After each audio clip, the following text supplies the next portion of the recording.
Anak Nia Daniati, Olivia Natania memenuhi panggilan penyidik Polda Metro Jaya, Senin tanggal 11 Oktober tahun 2021.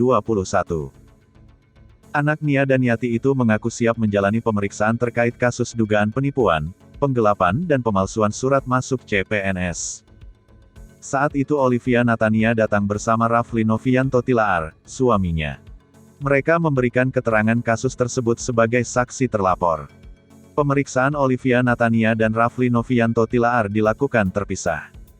Susanti Agustina, pengacara Olivia Natania, mengatakan, kliennya membawa sejumlah bukti saat menjalani pemeriksaan. Bukti yang dibawa anak Nia Daniati itu diantaranya print-out transfer uang. Kami bawa bukti-bukti transfer yang dikirim ke Ibu Agustin. Bu Agustin bukan korban, tapi sama-sama merekrut calon PNS, kata Susanti Agustin. Putri Nia Daniati dan Muhammad Hisham itu belum bersedia mengomentari kasusnya. Ia hanya menegaskan siap menjalani pemeriksaan sebagai saksi terlapor kasus dugaan penggelapan, penipuan, dan pemalsuan surat masuk CPNS. Salah satu korban bernama Karnu melaporkan Olivia Natania dan Rafli Novianto Tilaar ke Polda Metro Jaya pada tanggal 23 September tahun 2021.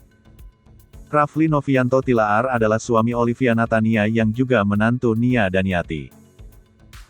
Di laporan itu anak Nia Daniati diadukan pasal 378 dan atau pasal 372 dan atau pasal 263 KUHP tentang penggelapan, penipuan, serta pemalsuan surat. Korban kasus tersebut diduga mencapai 225 orang dengan kerugian ditaksir 9,7 miliar rupiah.